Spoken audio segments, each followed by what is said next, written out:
Kaixo, oi. Salamu alaikum. Ahlan.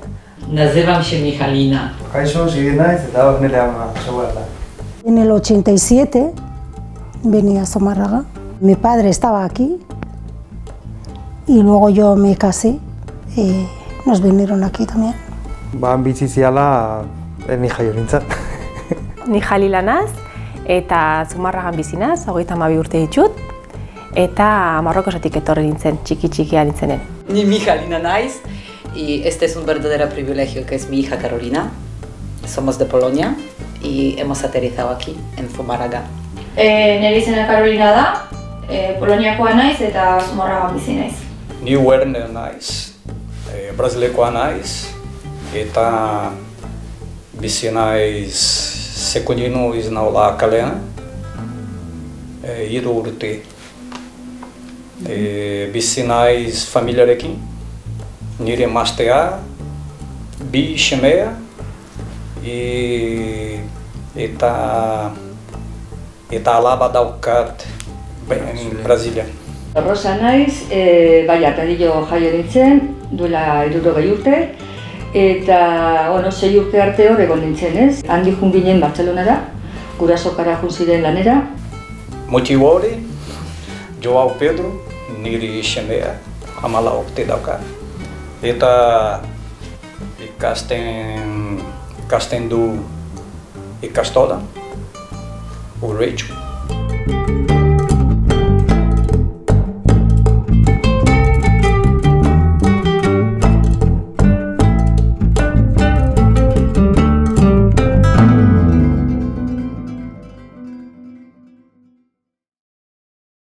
De ahí me fui a Marquina. Me quedé cosa de 3 años o así en Marquina. Y luego de Marquina me fui a Azpeitia.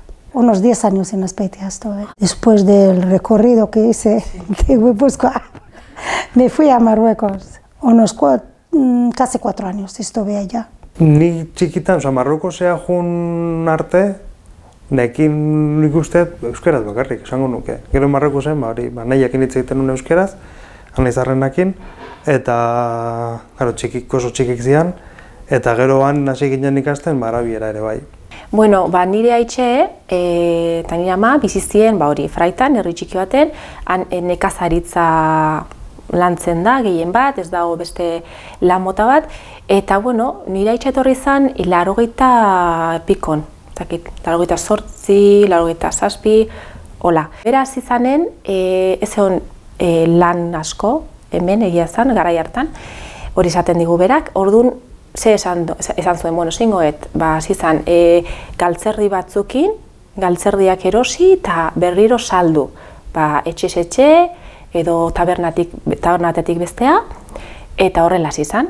Saltzen, galtzerdia, gero beste gauza batzuk, gero alfombrak irazizan, hasieran ez deukan loitxeko lekurik, kotxe bat erosizon, kotxean, hola zizan, eta ja etorri ginen gu, ja bazeukan merkatuak. Ja hartu zitu merkatu batzuk, eta hasi zan lanen merkatuetan, plazan, saltzen, alfombrak. Area jundako, zaila izan zen, ez genuelako inor ezagutzen, baina gero hasi ginen jendeakin elkartzen eta oso ondo gero.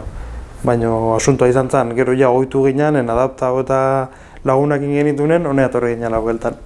Eta hemen ere, hasieran pixkatzaia izan zen, baina normala dan bezala, eta gero ja, oso lagun honakin nituen, eta gehienekin harremana daukat oraindik, hasi que ondo. Hasieran hori Markinen egon ginen bizitzen, gero esan dizut bezala Durangora joan ginen, eta ia Durangotik Eibarrera.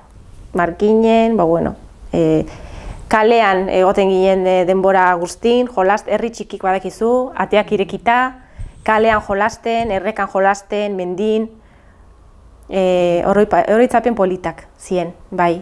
Vendemos nuestra casa ali em Brasília e isto podemos viver por período de 8 meses com este dinheiro e depois seguimos com a ajuda de serviços sociais por estes 3 años. Sartu nintzen ikastolan, ez da izan hain zaila, porque lagunak euskara hitz egiten zuen beti nirekin ikasteko ere, eta ez nekien oso ondo gaztelera. Eta beti izan da euskara nerekin eta eresa izan da ikasteko. Nea etorri nintzenen 5 urtekin, euskara ikasi nun, ikastolan, euskaltegin, eta kalen entzuten jendeak hitz egiten eta hola baita. Mi hija, que es una esponja para los idiomas, empezó a hablar después de 3 meses. Etorri nintzenean, justo 89an, berehala hasi nintzen euskara ikasten. Argi neukan nire ikasketak magisteritza ziren eta orduan hemen lan egiteko master moduan euskara ikasi behar nun. Eta ez neukan ideiarik, baina ideiarik da ezer, 1, 2 eta 3. Orduan hasi nintzen, lehenengo urtean, 89an hasi nintzen aekan, talde honetan ez, talde 0. Baina, klaro, besteok, eguztia, ez dakize, bazekiten. Oso gogorra izan zen hasieran. Egia esan oso gogorra. Nosotros ya en Portugal, esperando el avión para venir para aquí, para Bilbao. Sí.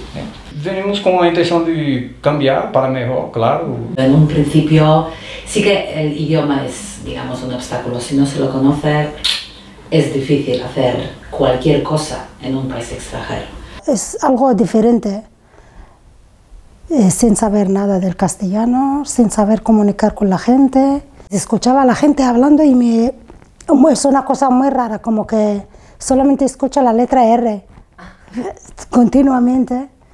Y gracias a Dios tuve unos vecinos súper majos, una hija con su madre, la madre mayor, y estamos todo el día juntas, entonces aprendí a hablar el castellano con esta mujer. Y muy bien, con ellos estuve muy bien, como una segunda familia para mí. Beti eduki dugu laguntza, bizilagun guztiena eta nire oroipenak oso onak izan ziren. La gente aquí ha sido muy amables con nosotros, siempre. Mira, esta es una paradoja porque hasta este momento de la gente que he conocido, hablo de los vascos, que se consideráis como la gente cerrada, todo lo contrario. Todo lo contrario. A mí desde el principio yo me encontré con la gente muy familiar y a mí, tal como vivo aquí 18 años, tengo la sensación que Euskadi es como imán para los extranjeros. O sea, yo tengo esta sensación. Argazkinetan, ikusten da senarra zeukan taberna. Taberna honetan, zenbat urte pasa nun hemen, 6 urte edo, etorri nintzenean. Eta, niretzat garrantzia handia zeukan, ni hor egon da, aukera nengoen, besteekin egoteko ez, eta jende berria ezagutzeko. Algunas veces igual una persona sin saber nada de ti, pues ya te trata como que tú no sabes nada, como eres de otro país, o te empieza a explicar cómo se hacen las cosas y todavía no sabes si tú lo sabes o no lo sabes. Y en muchos sitios y luego por el panuelo. Lan bilanean, hasiera baten ez neraman zapirik, orduan primeran, lanen hasi nintzen, lora denda batean, eta oso gustora, eta gero zapia jarri nuenean, berriro lan bila hasi nintzenen, dendetan eta imposiblea zala ikusi non, ze gainera esan ziaten, zuzen, esan ziaten, zapia kentzen badezu, bai, baina ez badezu kentzen ez. Eta gertatu zait, pare bat dendetan, eta lora denda horretan, lanen egon nintzela ia 2 urte eta oso gustora, deitu ziaten deitzeko lan eitxeko berriro, eta konturatu zienen zapian eramala, esan zian, hango jefa, eta laguna zala pentsatzen non, baina esan zian, baina, ze pentsatuko dute, hain gaizki gaudela, kanpotar bat hartu egula lanerako. Ez dakizu zer esango duten, probatu, igual ez dute zer esango. Igual esango dute, bire zen eska maja eta ze ondo saltzen ditun gauzak, lehen bezala. Jende guztiekin, hasieratik, ez ezagunekin gehien bat, hasieratik euskaraz hitz egiten diet, eta ikusten detenen ez baldin badakite, ez erderara jotzen dut, edo arabierara kasu askotan baita ere. bai nabarituet askotan, naiz eta jakin, horrek euskaraz badaki, nik euskaraz hitz egiten diotela eta behiek erderaz erantzuten diatela. Askotan gertatzen zaitu hori, baina, insistitu egiten dut eta azkenen, konversazio normal bat eukitzen dugu euskaraz. Batzuta juten hasten da batea, eta hasten da euskaraz hitz egiten, eta igual, hangoa ez daki euskaraz, eta así como la sensación de zu itzengo diazuzuk euskaraz nik gaizki gelditzeko edo olako sentsazio arraro bat eukitzen de batzuta. Bai, batez ere zapia buruan daukadalako, ni ustez. Da bandera bat bezala, begira hemen nago, musulmana naz, batzuentzako kanpotarra, eta horrek baldintzatzen du batzutan, ez beti, baina jendearen aurre iritziak. Orduan batzutan bai aurkitzen ditugula pixkat aurre iritzi batzuk, baina gero hasten zearen hitz egiten eta pixkat ezagutzen zaituztenen, aurre iritzi horiek desagertzen juten die, zorionez. Eta euskerak asko laguntzen du horretarako. Ze, ja euskeraz hitz egiten hasten zearen, jazta, dana desagertu egiten da. Hau da, aurre iritzi horiek, ja ez dezu azaldu behar, noiz etorri zean, txapa guzti hori eman. Euskeraz hitz egin, eta ja badakite, ja hemen goazeala, eta hemen ikasi ezula, eta ja horrek, laguntzen dizu pila bat, hizkuntzak nire ustez. Gero ikastonara jo nintzen ere baita, dena berria. Osa, denak bedatzen zeaten, hau zein da, honundik atea da, honek ez do hitz egiten, baina gero superondo. Saia hizkuntza ikasunaren eta hola, ondo.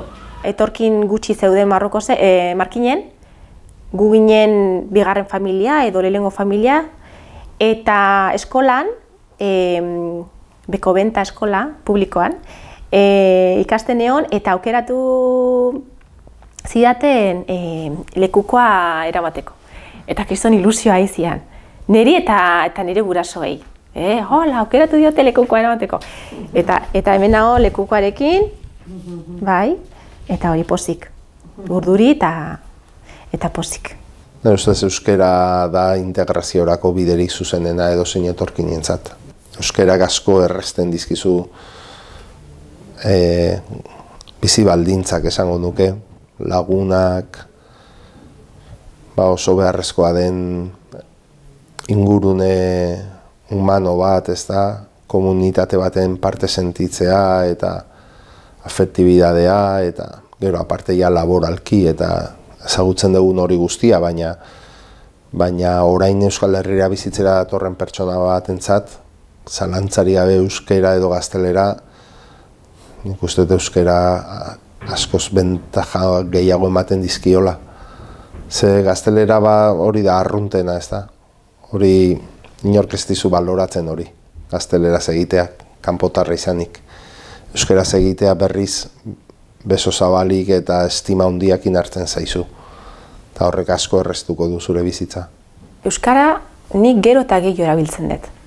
Bai, badaude gazte asko, kanpotarrak edo hemen jaioak, baina guraso beste herrialde batekoak, igual eskolan ikasi eta ja urteak pasata, ja euskara hori gutxitzen juten da, beraien egunerokotasunean.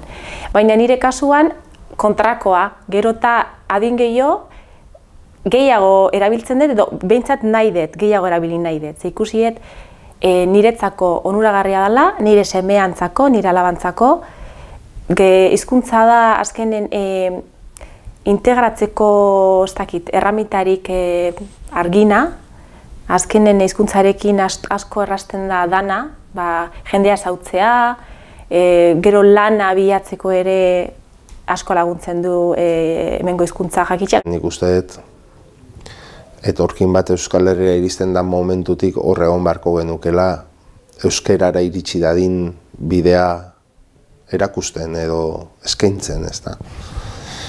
Bai beragatik eta bai gugatik ere bai. Eta bai, nik uste dut gu gera gutxi eta gu gera txikiak, gu gera ahulak eta gu behar ditugu. Beraiek baino gehiago. Não, se para eles idioma deles, que eles querem manter, que querem que nós outros que hemos venido de fora aprender, porque eu não vou aprender. Então, Quando vou a las tendas, pergunto, sem batda, de enlouquecer, e tento sempre hablar em Deus. Cachorro, né? Ser moduso, onde está sul? E assim, ó. Barkatu. Por supuesto, eskerrik asko. Mila esker. Oso ondo. Me gusta o idioma. Isto de dizer que euskera é muito difícil, eu não vejo nenhum idioma difícil. Kasten dut euskal egin, hiru urte. Etxean ez dugu asko hitz egiten euskera eta gaztelera, baizik portugues, baina alde gunean hitz egiten euskera pixka eta biok, laurok ikasteko. Vivimos en un sitio que se habla euskera, se estudia euskera, luego la gente que tiene euskera tiene más puntos, más probabilidades de trabajar, más. Una cosa tengo claro, euskera abre muchísimo más puertas que solamente quedándose con castellano, eso sí. Eta jende askok, esaten du, si nos podemos comunicar en castellano, pues, o en español, esaten dute normalen, nahikoa izango dela. Baina nik uste dut euskaraz jakitea importantea dela baita ere, eta identitate bat daukela, ez baita ere. Identitate bat, eta txikitako abestiak, eta gabonetako abestiak, eta erromeritako, azkenen gauza txiki horiek, entzuten dituzunean abesti horiek eta ondo sentiarazten zaituztenen, hori izan nahi du, zerbait dekozula hemen ja finkautaz da. Euskalduna sentitzen naiz bai, baina nola betidanik ikasieten hemen moroa naiz, baina Marrokosen naiz espainola, baina Espainien naiz euskalduna baita ere, eta segon nun zaude, esate dizu hangoazea, orduan hori identitatea dauketola nasita baita ere, hezkuntzak bezala. Hemengoa sentitzen naz, bai, baina badaude momentu batzutan kanpotarra naizela sentiarazten didatela. Orduan momentu horretan esate, bani, enaz hemengoa. Eta hola, zerrez, da? Eta gehuten ez area eta, ez nahi sentitzen hangua bezta. Orduan, nungoa zea, mundukoa, zango ditut. Gaur egun ja pixkat hemengo sentintzen nahi, baina nola paso eta 10 urte hor, ere Brasil toki badoket bihotzen. Sentitzen naiz, Errioxan jaio nintzen. Errioxan ere, arnedilen daukat bihotzean. Baina baita Katalunia eta baita sentitzen naiz katalana.